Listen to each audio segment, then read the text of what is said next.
तो आपने as a model एक रियलिटी शो किया जिसमें करण जौहर जज थे, उसका एक्सपीरियंस शेयर कीजिए। बहुत ही बढ़िया एक्सपीरियंस था। मैं मुंबई आई थी और मुझे वो प्रोजेक्ट क्रैक हुआ था और बहुत एक्साइटेड थी। जजिंग पैनल पे करण जौहर है, एक करण जौहर के सामने तुमको जाना है। आपने एक टीवी सीरीज में भी काम किया है, कौन सी है वो? मैं ऐसे मल्टीपल डेली सोप्स किए हैं। ये रिश्ता क्या कहलाता है, कुंडली भाग्य हो गया। फिल्म इंडस्ट्री के अंदर सेक्स एंड बोल्ड सीन्स को आप किस नजरिए से देखते हैं? क्या वो इंडस्ट्री की डिमांड है, क्या वो पब्लिक की डिमांड है? कैरेक्टर इस तरीके से लिखे जाते हैं जो रियल लाइफ में चल रही है चीजें। अगर बोल्ड कैरेक्टर भी लिखा जा रहा है तो कहीं ना कहीं सोसाइटी में वो सारी चीजें चल रही है और लोग उसको देखना चाहते हैं। तो मुझे नहीं लगता कि इंडस्ट्री कुछ गलत करना चाह रही है। तो आपका फिल्म में जो कैरेक्टर है उसके बारे में कुछ बताना चाहेंगे आप? बहुत ही स्ट्रॉन्ग कैरेक्टर है, बहुत प्रेशर था, बहुत लेयर्ड कैरेक्टर है, बहुत ही चैलेंजिंग कैरेक्टर है। रूम में लॉक हो जाती है और उसको चैलेंज है कि 90 मिनट्स में 1 मिलियन व्यूज लाऊं। तो आपका एक्टिंग करियर कैसे स्टार्ट हुआ सिद्धि, और आप इस फिल्म लाइन में कैसे आए? आर्ट से बहुत ज्यादा लगाव था। स्कूल में भी मैं बहुत ज्यादा एक्टिव रहती थी इन सारी चीजों में, ड्रामाज हो रहे स्कूल में। मैं कहीं ना कहीं थिएटर से इतना ज्यादा जुड़ गई थी, ऐसा लगा कि यार अब इसको मैं नहीं छोड़ सकती। तो आपको अपना मूवी का ये पहला जो ब्रेक है ये कैसे मिला? मैं सोचा नहीं था कि इतना जल्दी इतना बड़ा प्रोजेक्ट मिल जाएगा। ये डिसाइड किया कि मैं जाना है मुझे मुंबई। आने वाले एक्टर्स जो न्यू कमर्स हैं उनके लिए क्या कहना चाहेंगे? पेशेंस होना बहुत इंपॉर्टेंट है। अगर हम बहुत से बार ऐसे होता है कि ऑडिशंस देते हैं, नहीं क्रैक होता है। आज हमारे साथ है मिलियन व्यू मूवी की लीड एक्ट्रेस सिद्धि जायसवाल। स्वागत है मैम आपका हमारे पॉडकास्ट शो में। Thank you so much, thank you for having me. Million view movie के बारे में हमें बताइए कि ये मूवी किस टॉपिक से रिलेटेड है और हमें दर्शकों को इसमें क्या देखने को मिलेगा? तो ये जो फिल्म है मिलियन व्यूज, बहुत ही इंटरेस्टिंग और बहुत ही रिलेटेबल टॉपिक पे बनाई। इसमें हर एक इंसान अपनी लाइफ को कनेक्ट कर सकता है और हमने जो फिल्म बनाई है बेसिकली एडिक्शन के ऊपर है और इसके अंदर सिचुएशंस बताई गई है कि इंसान एडिक्शन में जाता कैसे है। और इसके अंदर हम ये बताना चाह रहे हैं कि इंसान को हम लोग बहुत जल्दी से जज कर देते हैं कि अगर कोई किसी प्रॉब्लम से जा रहा होता है, किसी भी छोटी मोटी प्रॉब्लम हो गई तो हम बोल देंगे अरे भाई तू क्या कर रहा है, अरे ऐसे कैसे। तो एडिक्शन के भी बहुत सारे लेवल्स होते हैं, फर्स्ट सेकेंड थर्ड, और हम लोगों ने जो बताया है उसके अंदर हम लोग 7th लेवल एडिक्ट्स के साथ डील कर रहे हैं। हम लोग 7th लेवल एडिक्ट्स की बात कर रहे हैं उसके अंदर कि कैसे वो उस एडिक्शन में जाता है, उसकी लाइफ में ऐसे क्या हो जाता है कि वो एडिक्शन में चला जाता है। कुछ लोग होते हैं जो एंजॉयमेंट के लिए एडिक्शन करते हैं, फन के लिए करते हैं, फिर उनको आदतें लग जाती है और वो अपनी रियलिटी से एस्केप करना चाहते हैं। तो एडिक्शन में क्या होता है, जैसे बहुत से लोग हैं जो स्मोकिंग करते हैं, ड्रिंकिंग करते हैं, किसी को स्किन एडिक्शन होता है, किसी को पॉर्न देखना का एडिक्शन होता है। तो ऐसे बहुत सारे तरीके के एडिक्शन होते हैं। तो क्या होता है कि एडिक्शन में तुम अगर किसी प्रॉब्लम में फंस गए हो और उस सिचुएशन से तुम एस्केप होना चाहते हो तो तुम स्मोकिंग करने लग जाते हो। तो जैसे अभी जो 7th लेवल एडिक्ट है वो दिन में डब्बे फूक जाएगा सिगरेट के, या फिर जो अल्कोहल एडिक्ट है वो पूरा दिन दारू पीते रहेगा, जो पॉर्न एडिक्ट है वो घंटों दिन में पॉर्न देखते रहेगा अपने फोन पर। ऐसे बहुत तरीके के लोग हैं। लेकिन इसमें जो बहुत ही अच्छी बात बताई गई है इस फिल्म में कि उस एडिक्ट को तुम कैसे समझोगे कि वो उस सिचुएशन में से कैसे बाहर निकल सकता है। बहुत ही छोटी सी चीज करनी होती है आपको कि बस उसको सुनना होता है, बस that's it. Without judging a person, how can you make them feel better. बस तुम किसी इंसान को सुन लो, बात वहीं खत्म हो जाती है। और तो इस तरीके से हम लोगों ने बहुत ही अलग अलग तरीके की कहानियां बताई है उसके अंदर। बहुत ही प्यारी फिल्म बनी है और जहाँ तक मुझे लगता है लोग बहुत इसको पसंद करेंगे और बहुत ही रिलेट कर पाएंगे इस फिल्म से। हर तरीके के लोग बताए गए इसके अंदर और देखते हैं, let's see. I won't speak much about it but it's a very engaging and very relatable content जो आ रहा है मिलियन व्यूज में। सो या तो दैट मीन्स आपने इस मूवी के अंदर दिखाया है कि एडिक्शन जो है वो कई तरह के हैं और हमको जब एडिक्ट को देखने का नजरिया चेंज करना है और उसकी बातें सुननी और समझना है। ये एक बर्निंग और सेंसुअल टॉपिक है इस समाज के अंदर कि एडिक्शन बहुत है, चाहे वो स्मोकिंग का हो, चाहे वो नशा हो, चाहे वो अल्कोहल का हो, चाहे वो पॉर्न एडिक्ट हो या किसी भी तरह का एडिक्ट हो। तो बहुत अच्छा सोशल इशू आपने इस मूवी के अंदर उठाया है और बहुत प्यारा मैसेज देने की कोशिश की है। बड़ा आपकी बातें सुन के बड़ा एक्साइटिंग फील हो रहा है कि इस मूवी को देखा जाए और ये मूवी बहुत एक इम्पैक्ट लेके आएगी समाज के अंदर। तो आपका एक्टिंग करियर कैसे स्टार्ट हुआ सिद्धि, और आप इस फिल्म लाइन में कैसे आए? तो मेरी जर्नी शुरू हुई थी, मैं बचपन से ही बहुत ज़्यादा क्रिएटिव फील्ड में थी। मैं डांस में थी, मैं आर्ट्स से बहुत ज़्यादा लगाव था। तो स्कूल में भी मैं बहुत ज़्यादा एक्टिव रहती थी इन सारी चीज़ों में। डांसिंग हो गया, ड्रामाज हो रहे स्कूल में, तो कहीं ना कहीं उस चीज़ से बहुत ऐसे प्यार हो गया था और मज़ा आता था मुझे ये सारी चीज़ें करने में। और तो जर्नी कहीं ना कहीं वहीं से शुरू हो गई थी। और ऐसे सोचा नहीं था कि एक्टिंग करना है या फिर एक्ट्रेस बनना है, बस ऐसे बॉलीवुड फिल्म्स देखते थे, मजा आता था, देखने में अच्छा लगता था। और फिर सोचा कि कुछ आर्ट से रिलेटेड करना है मुझे अपने करियर में। तो मैंने सोचा था, मैं डिजाइनिंग में काफी अच्छी थी, मुझे पेंटिंग करना, ड्राइंग करना काफी अच्छा लगता था। तो मैंने अपने दिमाग में सोच लिया था कि मुझे आर्ट की फील्ड से कुछ करना है, तो मैंने डिजाइनिंग चूज किया अपने करियर के लिए। तो मैं शिफ्ट हुई 11th-12th के लिए पुणे शिफ्ट हुई थी। तो मैंने अपनी स्टडीज़ वहीं से कंप्लीट की है, सारी स्टडीज़ मैंने अपनी डिग्री भी पुणे से कंप्लीट की है। और जब मैं 11th-12th भी कर रही थी तो मैं डांस क्लासेस जाती थी। और ये एक्टिंग का जो था कि मैं स्कूल में ड्रामास करती थी, तो मुझे कहीं ना कहीं वो अच्छा लगता था करना, और मैं इसको और एक्सप्लोर करना चाहती थी कि एग्जैक्टली है क्या, कैसे होता है। तो मैं डांस क्लास करती थी, तब मैंने सर से बात की थी, अपने सर से बात की, सर ऐसे ऐसे है, मुझे पसंद है। तो उनका एक स्टूडेंट था जो थिएटर करता था, और मेरे सर ने मेरी उनसे बात करवाई कि इसको भी अच्छा लगता है एक्टिंग करना, यू कैन गाइड हर। तो फिर उन्होंने अपने थिएटर ग्रुप लेके गए मुझे और दिखाया कि कैसे होता है थिएटर, क्योंकि मुझे इतना आइडिया नहीं था, coming from a small town, theatre क्या होता है वो पता नहीं था। तो स्टेज पे परफॉर्मेंस करना होता है, बहुत सारी चीज़ें होती है, बैक स्टेज होता है, ये होता है वो होता है, तो इतना सब कुछ नहीं पता था। तो जब गई मैं तो बहुत ही अच्छा लगा मुझे वहाँ जाकर। वो लोग उन लोगों का प्ले हो रहा था एक्चुअली जिस दिन मैं गई थी, तो बहुत ही अच्छा लगा देखकर। तो फिर सर मैम से बात किया, वहाँ के जो थिएटर गुरुज थे, तो उनसे बात किया और पूछा कि कैसे क्या होता है, कैसे क्या चीज़ें हैं। फिर कुछ टाइम बाद मैंने थिएटर ज्वाइन कर लिया था, और फिर कहीं ना कहीं बहुत मज़ा आने लगा उस चीज़ को करने में। मैं बहुत इंट्रोवर्ट पर्सन थी, मतलब बहुत ज़्यादा इंट्रोवर्ट। मतलब अगर मुझसे कोई आके बात भी कर रहा है ना, तो मैं स्माइल करके बस ख़त्म कर दूंगी वहाँ पे बात। उस तरीके के इंसान थी मैं कि मैं, और लोग समझते कि यार ठीक है क्यों बात नहीं कर रही है, लेकिन मैं बहुत इंट्रोवर्ट थी, मैं बात नहीं कर पाती थी किसी से।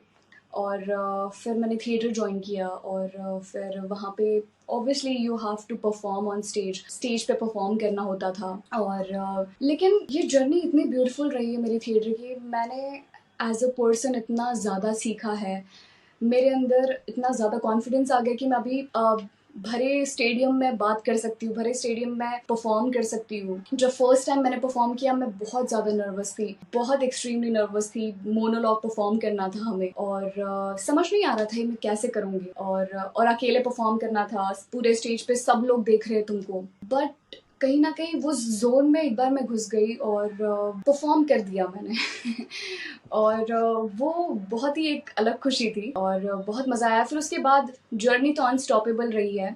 मैं अपने डिज़ाइनिंग के साथ साथ थिएटर भी करती थी, और डिज़ाइनिंग कंप्लीट किया, फिर थिएटर भी साथ साथ कर रही थी। तो मैं कहीं ना कहीं थिएटर से इतना ज़्यादा जुड़ गई थी कि मुझे ऐसा लगा कि यार अब इसको मैं नहीं छोड़ सकती, अब मुझे इसमें कुछ करना है, अब नहीं छोड़ पाऊंगी मैं इस चीज़ को। तो फिर मैंने ग्रेट डिसीजन ग्रेट लिया ग्रेट कि चलते हैं। आर्ट्स डांस से स्टार्ट कर आर्ट्स डिजाइनिंग, और उसके बाद थिएटर, और फिर उसके बाद एक्टिंग। तो आपको अपना यस। मूवी का ये पहला जो ब्रेक है ये कैसे मिला आपको? ओह! ये तो बहुत ही मेरे दिल के बहुत करीब है ये स्टोरी, क्योंकि ये फ़िल्म क्योंकि फर्स्ट जो होता है वो बहुत ही स्पेशल होता है, और बिल्कुल। मैंने सोचा नहीं था कि इतने जल्दी, इतनी अर्ली एज में मुझे इतना बड़ा प्रोजेक्ट मिल जाएगा, ये कभी सोचा नहीं था मैंने। और तो जर्नी शुरू हुई थी, मैं अपना डिज़ाइनिंग थिएटर कर लिया था मैंने 3 साल, और डिग्री कंप्लीट हो गई थी। तो मैंने डिसाइड किया कि मैं जाना है मुझे मुंबई, और फिर आ गई मैं मुंबई, और फिर मैंने ऑडिशंस देना स्टार्ट किया। उसके पहले कुछ भी नहीं पता था कि इंडस्ट्री कैसे वर्क करता है, इंडस्ट्री के बारे में ज़ीरो नॉलेज था मुझे, क्योंकि हम लोग बस थिएटर ही करते थे। ऑडिशंस कैसे देना है, प्रोफाइल कैसे बनाना है, इसके बारे में कुछ भी चीज़ पता नहीं थी मुझे। तो मैं आई, और मेरे काफ़ी सारे दोस्त ऑलरेडी यहाँ थे मुंबई में, तो उन्होंने काफ़ी हेल्प किया मेरा कि आराम नगर करके एक जगह है, वहाँ पे जाती थी मैं, और कास्टिंग ऑफिसेस है वो घूमती थी, फिर अपना प्रोफाइल बिल्ड किया, और मैंने भेजना शुरू किया अपना प्रोफाइल अलग अलग जगहों पर। और फिर कहीं ना कहीं वहीं से मुझे प्रोजेक्ट्स आने लगे। एक सीरियल का प्रोजेक्ट क्रैक हुआ इनिशियली जब मैं आई, और फिर एक रियलिटी शो लॉरियल का रियलिटी शो किया था मैंने। तो ऐसे था कि मैं आई मुंबई, शिफ्ट हुई और मुझे काम आना शुरू हो गया। और तो जब थर्ड मंथ आई गेस मेरा मुंबई में, तीसरा ही मंथ था, मैंने ऐसे ही रैंडमली इंस्टाग्राम पे एड देखा था मिलियन व्यूज का, और मिलियन व्यूज का एड देखा और मैंने उनको मैसेज किया कि I am welcome interested in किया दिस आपने। प्रोजेक्ट। हाँ, तो उन्होंने फाइल मांगा, प्रोफाइल भेजा, और उन्होंने एक स्क्रिप्ट भेजा था मुझे ऑडिशन के लिए, जैसे होता है प्रोसीजर, ऑडिशन के लिए स्क्रिप्ट भेजा। और फिर कहीं ना कहीं मैं उसको थोड़ा सा ऑडिशन देना भूल गई थी उस चीज़ का, लेकिन फिर मुझे क्लिक हुआ कि अरे नहीं नहीं, आई हैव टू, फिर याद आया कि मुझे अरे इसका ऑडिशन देना रह गया। तो फिर मैंने उसका ऑडिशन बनाकर भेजा, और मैंने जब उन्होंने जो मोनोलॉग भेजा था, it's a very very deep monologue, जो कि फिल्म से ही था मोनोलॉग, और मैंने उसको पढ़ा और मैडम बहुत कनेक्ट आपको कर बीच में इंटरप्ट करते हुए मैं कुछ पूछना चाहूंगा यहाँ पर कि मोनोलॉग क्या होता है, जिन दर्शकों को नहीं पता कि मोनोलॉग क्या होता है। सो मोनोलॉग बेसिकली तुम्हारा एक बड़ा सा लंबा सा डायलॉग होता है, मतलब इट्स लाइक कि कैरेक्टर्स का जो कैरेक्टर जो बात कर रहा है। मोनोलॉग काफी लंबा डायलॉग डिलीवरी होता है, जो डायलॉग होते हैं काफी लंबे डायलॉग्स होते हैं, जो एक कैरेक्टर बात कर रहा है, करे जा रहा है, तो मोनोलॉग इज दैट। तो मोनोलॉग आया काफी अच्छा, एक तो पेज दैट का मीन्स मोनोलॉग आपको आया उस वेयर शी मोनोलॉग इज के उस टॉकिंग, कैरेक्टर के जो अंदर आपको उस मोनोलॉग मिलने के बाद आपको वो कैरेक्टर उनको प्ले करके दिखाना था, उस कैरेक्टर में ढल के, तब आपका वो ऑडिशंस पूरा हाँ होता है, जी, ऐसा ही। यस, हाँ हाँ हाँ हाँ। हाँ, तो वो जो उन्होंने भेजा था मुझे, डायलॉग भेजते वो लोग, स्क्रिप्ट में से डायलॉग वो लोग भेजते कि देखना चाहते कि ये कैरेक्टर पे फिट हो रही है, नहीं हो रही है, कैसा इसका काम है, कैसा इसका एक्टिंग स्किल है। तो वो ऑडिशन स्क्रिप्ट्स आती है तुमको, हर एक प्रोजेक्ट का डिफरेंट डिफरेंट आता है तुमको। तो उन्होंने भेजा था एक उनके फिल्म से ही मोनोलॉग था एक, और वो आई गेस वो सबको एक ही मोनोलॉग जा रहा था, सबको वही परफॉर्म करना था। तो मैंने पढ़ा, स्क्रिप्ट पढ़ा, और मैं बहुत कनेक्ट कर गई थी उस मोनोलॉग से। बहुत ही स्ट्रॉन्ग मोनोलॉग था वो तो। और मैंने जब फर्स्ट टाइम उसको पढ़ा, आई वाज लाइक कि ओके लेट्स परफॉर्म दिस। बहुत ही कनेक्टिंग मोनोलॉग था, और मैंने परफॉर्म किया उसको, और कहीं ना कहीं मैं सेटिस्फाइड थी उस मोनोलॉग से। तो बहुत से बार ऐसा होता है कि तुमको सेटिस्फैक्शन नहीं मिलता है जब तुम ऑडिशंस बनाते हो, तो मैं थी कि यार चलो ठीक है भेजते हैं। और फिर मैंने भेजा, और वहाँ से फीडबैक आया, उनको अच्छा लगा था, ऑडिशन अच्छा लगा। और फिर कुछ चेंजेस थे, उनको चेक करना था कि मेरा ब्रेथ कंट्रोल कितना है। तो उन्होंने कुछ चेंजेस बताए ऑडिशन में कि सिद्धि तुम इस तरीके से करके भेजो अपना ऑडिशन। कुछ चेंजेस थे उनको चाहिए थे अपने ऑडिशन। तो फिर मैंने उस पर काम किया, उस पर फिर से री रिकॉर्ड करके भेजा अपना ऑडिशन। तो मैं फर्स्ट राउंड क्लियर हुई। उसके बाद कुछ दिन तक कोई मैसेज नहीं, कुछ भी नहीं। और फिर उसके बाद एक दिन फिर से आता है उनका मैसेज कि we are you are selected, you have pass the first round of our selection, और हम लोग सेकेंड राउंड लेना चाहते हैं। तो फिर सेकेंड राउंड के लिए फिर से एक और स्क्रिप्ट आया था, राउंड आया। जिसपे हाँ परफॉर्म करना था। एक स्क्रिप्ट आया था, उस पर परफॉर्म करना था। फिर से उसका ऑडिशन बना के भेजा मैंने, और फिर से उनका कुछ चेंजेस थे, उनको कुछ चीज़ें एडअप करनी थी कि एज एन एक्टर वो कर पाएगी या नहीं कर पाएगी, कि अगर उसको हम लोग कुछ चैलेंजेस डाल रहे हैं एज एन एक्टर, तो वो कर पा रही है नहीं कर पा रही है, इसका ब्रेथ कंट्रोल कितना है, ये कितने वेरिएशंस दे सकती है एज एन एक्टर। तो वही मोनोलॉग की उन्होंने एक और रीटेक मांगा था मुझसे। तो वो मैंने बनाकर भेजा उनको, और वो भी हो गया, सिलेक्ट हो गया। और फिर थर्ड राउंड हुआ मेरा, और एक दिन फिर मैं ऐसे ही बाहर घूम रही थी और मुझे मेल आता है that you are you have been selected selected as a lead actress. Lead actress. और मैं ऐसे एकदम शॉक में थी, मुझे बिलीव ही नहीं हो रहा था कुछ टाइम तक, तो बहुत अनबिलीवेबल था। मैंने क्योंकि कभी सोचा भी नहीं था कि ऐसे कुछ होगा, और ऐसे भी नहीं कि यार कोई छोटा मोटा प्रोजेक्ट है या फिर शॉर्ट फिल्म कर रहे हैं एज अ लीड एक्ट्रेस। और मुझे तीसरा ही महीना हुआ था मुंबई शिफ्ट होकर, ज़्यादा वक्त भी नहीं हुआ था, बहुत ही कम टाइम हुआ था मुझे मुंबई शिफ्ट होकर। और तीसरे मंथ में ही ये मुझे प्रोजेक्ट क्रैक हो गया। तो मैं बहुत काफ़ी टाइम तक बहुत ज़्यादा अनबिलीवेबल था मेरे लिए। और मेल भी आया था, प्रॉपर मेल आया था उनका मुझे कि सारी चीज़ों के साथ। फिर उनका थर्ड राउंड जो था, मीटिंग था उनका, इंटरव्यू काइंड ऑफ था। उसमें काफ़ी सारी चीज़ें बताई गई थी about the film, what exactly is the film. And बहुत अच्छी तरीके से कोऑर्डिनेट कर रहे थे जो हमारी टीम थी, बहुत ही अच्छी तरीके से सारी प्रोसीजर हुई। तो फिर जब तक वर्कशॉप नहीं शुरू हुआ था, मैं नहीं बताया था मैंने किसी को, सिर्फ मम्मी को पता था, घर पे पता था, कुछ कुछ गिने चुने दोस्तों को पता था कि ऐसे ऐसे हुआ है। और फिर वर्कशॉप शुरू हुआ और फिर वर्कशॉप चला, काफ़ी आई गेस 2 मंथ्स तक वर्कशॉप चला था फिर मेरा। तो इस तरीके से मुझे ये प्रोजेक्ट मिलियन व्यूज़ का मिला था। तो आपका फिल्म में जो कैरेक्टर है उसके बारे में कुछ बताना चाहेंगे आप? जितना आप बता सकते हैं उतना, बाकी तो सस्पेंस है, फिल्म रिलीज होने के बाद हम लोग अपने आप देखेंगे। फिर भी सस्पेंस क्रिएट करने के लिए कुछ बताइए हमें। बिल्कुल बिल्कुल, मेरे कैरेक्टर का नाम है शिवानी, जो कि बहुत ही स्ट्रॉन्ग कैरेक्टर है। बहुत प्रेशर था, बहुत लेयर्ड कैरेक्टर है, बहुत ही चैलेंजिंग कैरेक्टर है ये। और इसमें बेसिकली ये एडिक्ट्स के साथ डील कर रही है। शिवानी जो है एक रूम में लॉक हो जाती है और उसको चैलेंज है कि उसको 90 मिनट्स में 1 मिलियन व्यूज लाना है। तो वो अब कैसे लाती है, क्या करती है, वो किस तरीके से चीजें करती है, विल शी स्ट्रिप इट और व्हाट इज शी डूइंग, वो तो फिल्म में ही पता चलेगा। But I would like to tell you one thing that कि इसमें जो मेरा कैरेक्टर है, I am playing the role of Shiva, मतलब मैं शिवा एलिमेंट इसके अंदर प्ले कर रही हूँ। और बहुत ही चैलेंजिंग कैरेक्टर है क्योंकि बहुत सारी लेयरिंग है इसके अंदर। वो कभी हंस रही, रो रही है, सेडक्शन है, एंगर है, और बहुत सारे बिकॉज इट्स अ थ्रिलर, तो बहुत सारी चीजें एक साथ हो रही है उसके साथ। तो चैलेंजिंग ये था कि बहुत तुरंत तुरंत स्विच करना था इस कैरेक्टर। तो बहुत ही मजा आया इस कैरेक्टर को करने में।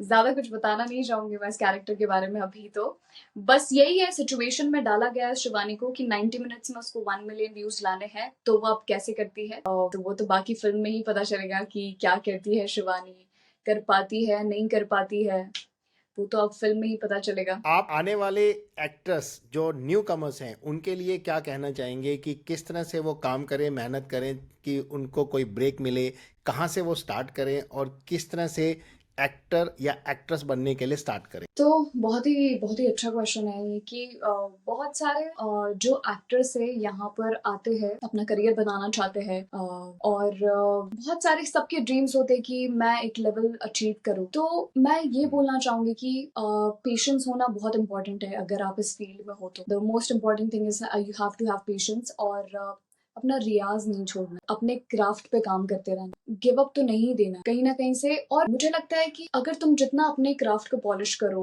डेली रियाज करो और डेली प्रैक्टिसेस करो और प्रोफेशनली तुम जो चीजें हैं उसको समझो। अभी जैसे इंडस्ट्री में हम जाते हैं, it's a business for them, उनके लिए तो ये बिजनेस है। तो हमको वो पॉइंट ऑफ व्यू भी समझना है कि ये लोग क्या चाहते हैं एक्टर से, किस तरीके की डिमांड है। तो हमको इंडस्ट्री के अंदर जो चीजें हैं वो भी समझना बहुत इंपॉर्टेंट है। हम बहुत से बार ऐसे होता है कि बहुत बार ऑडिशंस देते हैं, नहीं क्रैक होता है, हम देते जाते कुछ चीजें नहीं होती, बहुत से बार नहीं होता है। तो हमें उदास नहीं होना, हमें उस चीज को समझना है इन अ वेरी पॉजिटिव वे कि मैं कहाँ गलत हो रहा हूँ, मैं क्या चीज गलत कर रहा हूँ और मैं क्या इम्प्रूव कर सकता हूँ। तो वो चीजों को समझना बहुत इंपॉर्टेंट है। बहुत से बार ऐसे होता है कि यार हम ना एक ही चीज करते जाते हैं, हमें सेल्फ रियलाइज भी नहीं होता है कि यार मैं क्या गलत कर रहा हूँ या क्या गलत कर रही हूँ।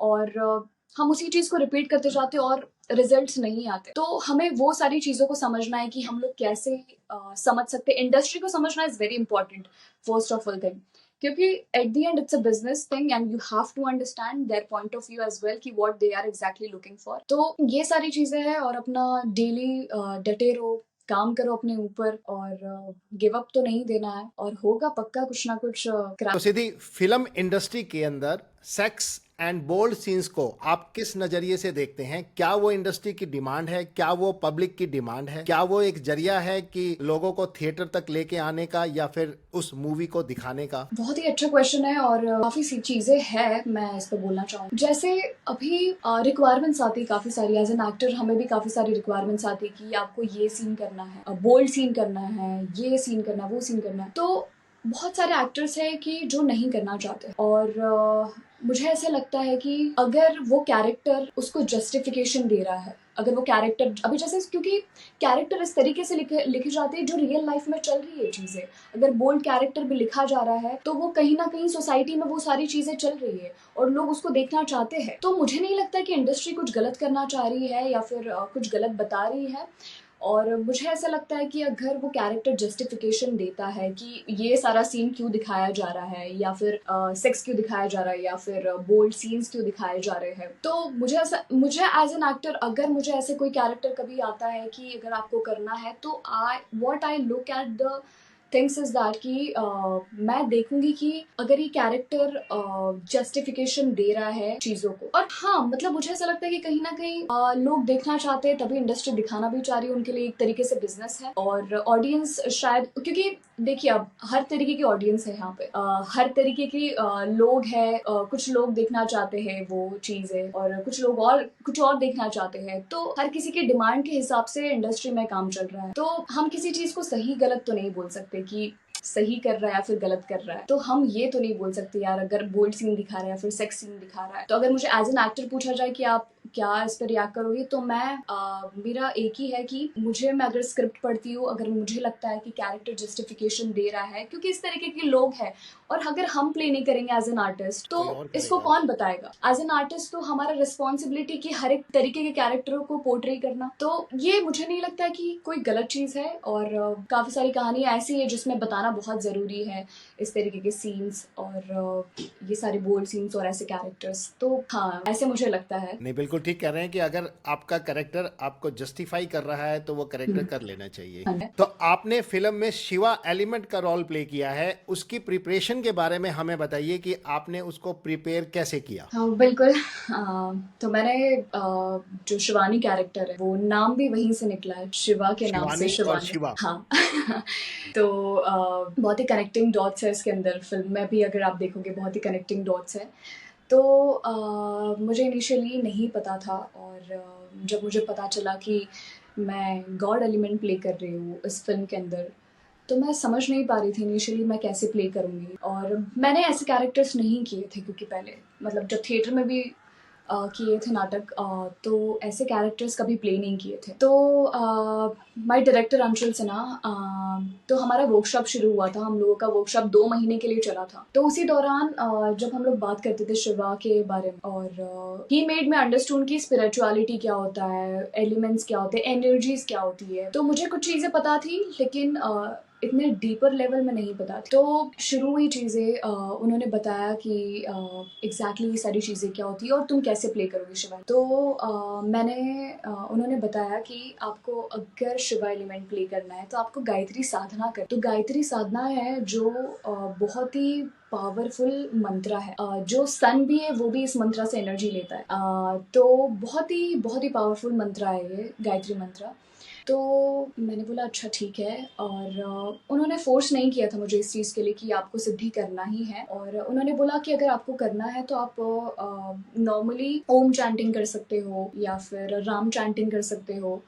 तो बेसिकली होता क्या है इसके अंदर, हमारे बॉडी के जो 7 चक्रास होते हैं वो ब्लॉक्ड होते हैं। तो मंत्रा चैंटिंग, मतलब मंत्रा चैंटिंग से ये होता है कि आपके जो 7 चक्रास रहते हैं वो एक्टिवेट हो जाते हैं, और तुम एक अलग इंसान ही बन जाते हो। तो उन्होंने ये सारी चीज़ें मुझे बताई थी कि ऐसे ऐसे होता है, और हर एक चक्रा के लिए एक मंत्रा है उसको एक्टिवेट करने के लिए।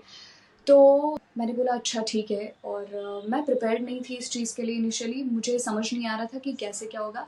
लेकिन मुझे एक इनर वॉइस आ रही थी कि मुझे ये सारी चीज़ें करनी है, मुझे ये कैरेक्टर को ऑनेस्टी से करना है और पूरा जस्टिफिकेशन देना है। और मैंने उनको और पूछा कि क्या होता है गायत्री मंत्र और उसको कैसे करेंगे हम। तो बहुत सारे रूल्स एंड रेगुलेशंस होते हैं गायत्री मंत्र चैंटिंग के। तुम यू कैन नॉट स्मोक, दारू नहीं पी सकते हो, नॉन वेज नहीं खा सकते, सेक्स नहीं कर सकते हो, और भी बहुत सारी चीज़ें होती है इसको फॉलो करने के लिए, चैंटिंग को फॉलो करने के लिए। तो मैंने शुरू किया और मैंने बोला मैं करूँगी इस चीज़ को। मैंने ठान लिया था कि मुझे करना है और मुझे शिवानी को ऑनेस्टी से प्ले करना है। और मैंने शुरू किया चैंटिंग करना। मैंने फर्स्ट डे चैंट करना शुरू किया, और मुझे पता नहीं क्या हो गया। और इसको मैं सुबह उठती थी अर्ली मॉर्निंग 5 साढ़े 5 के आसपास, और सुबह उठ के चैंट करना होता था इसको आफ्टर टेकिंग अ बाथ। और ईस्ट डायरेक्शन में अपना फेस रखना होता है, और इसको चैंट करना तो होता है 108 टाइम्स 108 बार चैंट करना होता है आपको इसको। तो मैंने शुरू किया और मैं सिर्फ 12 या 13 दिन तक कर पाई थी इसको और मुझसे ब्रेक हो गया। और मैंने जब फर्स्ट टाइम किया इसको मुझे नहीं पता क्या हुआ, मेरी आंखों में से आंसू आ रहे थे और वो सारा मुझे ऐसा लग रहा था नेगेटिव एनर्जी मेरे अंदर से बाहर जा रहा है। और मुझे ये भी बोला गया था कि तुमको काफी सारी जगह स्नेक्स दिखेंगे या फिर ऐसे पिक्चर दिख जाएगा तुमको फोन के अंदर और तुमको बुखार भी आ सकता है। तो एक्चुअली मुझे बुखार आ गया था 12th या फिर 15 डे के बाद मुझे फीवर आ गया था और मुझसे वो टूट गया था। और ये होती है ये चीज, अगर तुम चैंटिंग कर रहे हो तो तुमको वो ब्रेक नहीं करना होता है। अगर तुमको बुखार आ रहा है या फिर कुछ भी हो रहा है तो तुमको ब्रेक नहीं करना होता है। तो मैं बीमार पड़ गई थी, तो मैंने बोला सर मैं ना बीमार पड़ गई और मुझसे हो नहीं पाया। तो वो बोले कि ये होगा सर, ये होता है और इसमें भी तुमको कंटिन्यू करना होगा। तो फिर मैंने फिर से शुरू किया और ये 40 डेज का होता है, तुमको 40 डेज कंटिन्यू करना ही होता है। और फिर से मैंने फर्स्ट डे से स्टार्ट किया, एकदम इनिशियली से स्टार्ट किया और फिर मैंने नेक्स्ट 40 डेज तक कंप्लीट किया। और मैंने अपने आप के जो अंदर चेंजेस देखे एज अ पर्सन, और मैं कैरेक्टर को जिस तरीके से फील कर पा रही थी। मैं ऑब्वियसली घर पे रिहर्सल भी करती थी। शिवानी के जो सेशंस होते थे, मतलब मेरे जो सेशंस होते थे, तो उसमें बहुत सारी चीजें सीखने मिली। और मुझे तो मैंने जब ये शुरू किया चैंटिंग करना तो एज अ पर्सन भी बहुत सारे चेंजेस हुए मेरे अंदर। बहुत चैलेंजिंग था और मैंने जब वहाँ पे परफॉर्म किया मेरे क्योंकि बहुत लेयर्ड कैरेक्टर है और गॉड एलिमेंट प्ले करना is like one of the toughest thing. और मुझे लगा कि पता नहीं हो पाएगा नहीं हो पाएगा, but I didn't give up और मुझे पता था कि मैं कर लूंगी। और फिर मैंने, होता क्या है ना, एक मोनोलॉग है फिल्म के अंदर, बहुत ही स्ट्रॉन्ग मोनोलॉग है, जो क्लाइमेक्स सीन है वहाँ पे कृष्णा एलिमेंट भी आता है वहाँ। और मैं वहाँ जब परफॉर्म करती हूँ मैं आउट ऑफ जोन रहती हूँ और मुझे पता नहीं ये क्या हो गया। और मैंने वो 1 टेक में दिया था, वो जो शॉट था वो 1 टेक दिया था मैंने। और तब मैं सिद्धि थी ही नहीं, वो कुछ और ही था। जब मैं वहाँ उस रूम में जाती थी मुझे एक अलग एनर्जी फील होती थी। मेरा एक सेपरेट जो रूम था वहाँ पे जहाँ पे मैं परफॉर्म कर रही होती हूँ, तो वहाँ पे बहुत ही अलग एनर्जी मिलती थी मुझे। और शायद मुझे ऐसा लगता है कि अगर मैं वो नहीं करती तो मैं शिवानी को जस्टिफिकेशन नहीं दे पाती और जस्टिफाई नहीं कर पाती उस कैरेक्टर को मैं। तो कहीं ना कहीं मेरे इस सेशंस की वजह से, इस मंत्रा चैंटिंग की वजह से बहुत हेल्प हुआ कैरेक्टर। और अभी कुछ लोगों को ऐसा लगेगा कि क्या है एग्जैक्टली ये, कैसे क्या होता है, बट मैंने जो फील किया है, जो प्रेजेंस फील किया है शिवा का अपने कैरेक्टर के अंदर, अपने अंदर शिवा का जो एनर्जी जो फील किया है, वो एज एन आर्टिस्ट मैं हर बार करना चाहूंगी। मतलब जो वो बोलते हैं ना, एक आर्टिस्ट का वो हैप्पीनेस रहता है जब तुम वो फील कर जाते हो उस चीज को। तो एज एन आर्टिस्ट मुझे वो एक सेटिस्फैक्शन मिला कि अरे यार मैं कोई और हूँ, मैं नहीं हूँ सिद्धि, मैं किसी और को प्ले कर रही हूँ। तो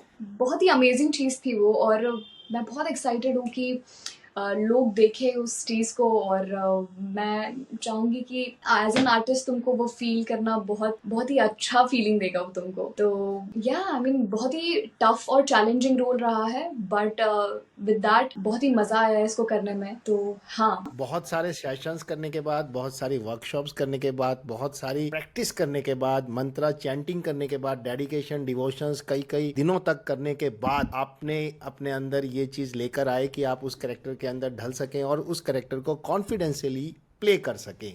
मतलब ऐसे ही नहीं है कि हम गए और हमें एक्टिंग आती है और हमने कैरेक्टर प्ले कर दिया, बिल्कुल भी नहीं हो सकता। बहुत मेहनत करनी पड़ती है उस कैरेक्टर के अंदर ढलकर उसको प्ले करने के लिए, तभी हम एक्सप्रेस कर सकते हैं और तभी हमारे अंदर कॉन्फिडेंस आता है कि हमने हाँ ये कैरेक्टर कर लिया है। जैसा कि आपने बताया कि हमने लास्ट में जो शॉट किया फिर वो भी 1 टेक में ही कर लिया, ये भी बहुत ही काबिल तारीफ बात है, क्योंकि आप तब तक वहाँ उस लेवल तक पहुँच चुके थे कि आप उसको अच्छी तरह से परफॉर्म कर। हाँ जी, I was there as a model. तो आपने एक रियलिटी शो किया है जिसमें करण जौहर जज थे, उसके बारे में अपना एक्सपीरियंस शेयर कीजिए। वो तो बहुत ही वंडरफुल एक्सपीरियंस रहा है मेरी लाइफ का। मतलब मैं आई थी मुंबई और मुझे वो L'Oreal hair dressing awards crack हो गया था और मैं फाइनलाइज थी उसके लिए। और इनिशियली हमको बताया नहीं गया था कि एग्जैक्टली ये है क्या। तो हमको ये चीज़ पता थी कि इट्स अ रियलिटी शो जिसमें हेयर ड्रेसर्स आएंगे और वो मेकओवर व्यूअर्स करेंगे। तो बहुत एक्साइटेड थी और फिर समझ नहीं आ रहा था कि एग्जैक्टली है क्या, क्योंकि इतना इन्फॉर्मेशन नहीं मिला था हम लोग को जब शॉर्ट लिस्ट हुए थे, हम लोग जब फाइनलाइज्ड हुए। तो हम लोगों का सिर्फ हेयर टेस्ट वगैरह हुआ था और हम लोगों को हेयर ड्रेसेस दिए गए थे। लॉरियल के ऑफिस में ये सारी चीजें हुई थी। तो हम लोगों को पता नहीं था जजिंग पैनल पे ऐसे करण जौहर या फिर बाकी जजेस रहने वाले हैं, कोई आइडिया नहीं था हम लोगों को। और फिर शूटिंग शुरू हो गया, 2 दिन का शूट था और मजा आ रहा था काफी। बहुत बड़ी बड़ी सेट्स पे पहली बार, तो काफी मजा आया शूट करने में। और जब मैं गई वहां पर और हम लोग को पता चला कि जजिंग पैनल पे करण जौहर है, तो बहुत ही अलग खुशी थी कि अच्छा, मतलब मुंबई आए हो तुम और ऐसे करण जौहर के सामने तुमको जाना है और बोलनी है चीजें। एज अ मॉडल भी अगर थी मैं वहां पे, लेकिन वो बहुत ही एक अंदर से खुशी हो रही थी। और मेरे फैमिली वाले बहुत खुश हो गए कि अच्छा, मेरे डैड मॉम घर पे सारे लोग बहुत ऐसे ज्यादा खुश हो गए थे कि यार ऑब्वियसली, मतलब ये coming from a small town और रीचिंग टू दैट लेवल, उसका सेटअप पूरा इतना अच्छा था। तो बहुत ही मजा आया, बहुत ही खुश थी मैं और बहुत ही अच्छा एक्सपीरियंस भी रहा था उस चीज का। तो हाँ, बस यही सब।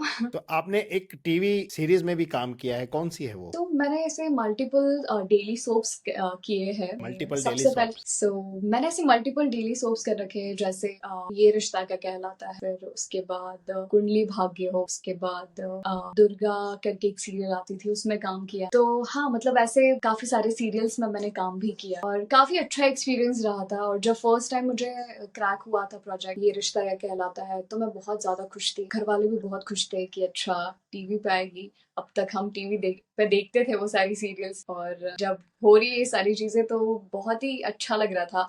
अब ऐसे लग रहा था कि यार हाँ, 3 साल जो मेहनत की थी वो कहीं ना कहीं रिजल्ट्स दे रही है। तो हाँ, काफी अच्छा एक्सपीरियंस रहा तो था। अब अंत में आप हमारे दर्शकों को क्या मैसेज देना चाहेंगे? मैसेज एज एन आर्टिस्ट और फिल्म को लेकर आप हमारे कोई दर्शकों को मैसेज? फिल्म को लेकर और एज एन आर्टिस्ट क्या मैसेज देना चाहेंगे? मिलियन व्यूज मूवी के बारे में क्या मैसेज देना चाहेंगे और एज एन आर्टिस्ट क्या मैसेज देना? ओके, तो बहुत ही मजा आया आपके साथ बात करके, पहली चीज तो और एज एन आर्टिस्ट मैं ये बताना चाहूंगी कि प्लीज डोंट गिव अप।